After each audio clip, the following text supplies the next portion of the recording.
Hi everyone, I want to show you something that I use when I am focusing here with my EOS R5 Mark II. Now I've done this using my old EOS R, which I no longer have, but it was a great camera, and it's something that I use whether I'm taking stills or video.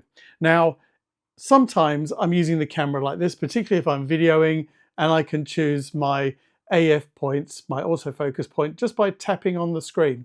And more I use this when I'm doing photography. I could be at an event or something, maybe someone's taller than me, that wouldn't be difficult, and I hold the camera up so I can be a bit more eye level with them so I can touch.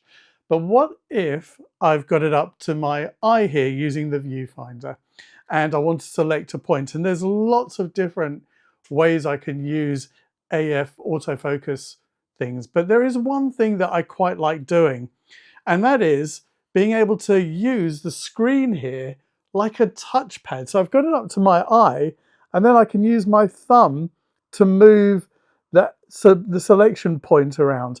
And I'm going to show you what I mean in just a second. You need to switch it on. And if you're doing photography, you need to switch it on in the photography menu. And if you're doing video, you need to switch it on in the video menu. If you switch it on in one, it doesn't switch on in the other. So you need to do both. I find this really useful, particularly for video. Like if I'm outdoors and the sun and I can't see the screen and I'll want to have it up to my eye like this. So that's what I'm going to do. So to do this, as I said, I turn this basically into a trackpad, and you can select which part you want to use as a trackpad. You could have, say, just the right half, the left half, the top, the bottom, and so on. Now, I like to use the right-hand side here because I can just easily hold it up to my eye like this and then use my thumb to move it around like that. Because I'm holding the lens, I can't really use this thumb to do it. Everyone is different. Have a go, see what you think. And the other thing is, I want to tell it whether or not I want it relative or absolute. So basically, if it's relative and it's got a point, then if I move on here, it's going to move relative to that point. If it's absolute, then if I tap on the top, it's going to go to the top. And if it's on the bottom and I tap on the bottom, it's going to go there or in the middle or wherever. So you may prefer that. I like the relative setting. So that's what I'm going to do. I'm going to show you how to set that up. And it works the same way whether you're in video mode or photography mode. And then I'm going to show you how to select the points here. So what I want to do is I want to go into menu. I'm here on this menu across the top. You can see it's the one here next to the settings. And I'm on the second tab across on that. And it says touch and drag AF settings. This isn't switched on. I'm going to switch it on by just going into it, enabling it. Now, I did mention to you about the active touch area. I'm going to go to that first, and then I'm going to go back to the positioning method.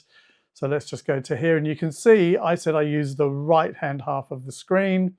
You can have the whole panel, the left, top, bottom, top right, top left, bottom left, and so on. I'm going to keep it here on right. The positioning method, as I said, is whether it's relative or absolute. I like relative. You might like absolute. Give either of these a try and see what you think.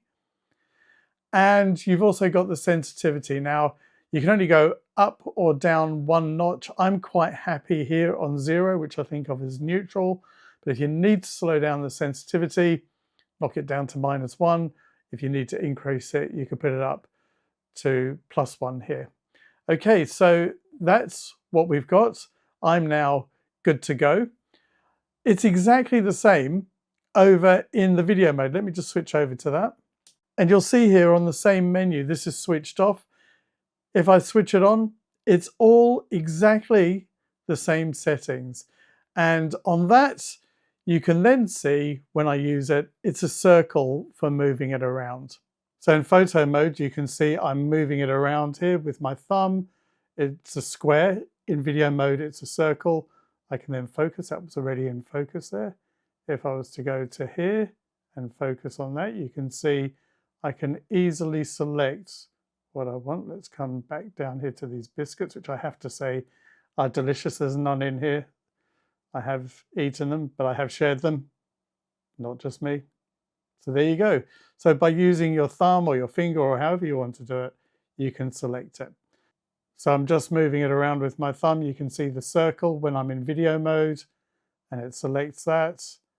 I can move over to here and it selects that, and I can go back again. So there you go. That's how it works in video mode. Really handy if you've got to use the viewfinder when you're in video mode. So there we go. I find this really useful.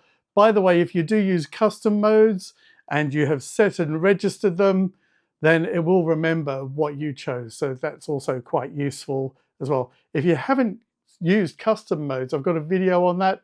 There'll be a link down below or somewhere on the top of the screen here so that you can just click on that so you can find it. Thanks for watching. If you do like this, please do like, share and subscribe and come back for more. I've got more videos coming about the great autofocus features on these EOS R cameras.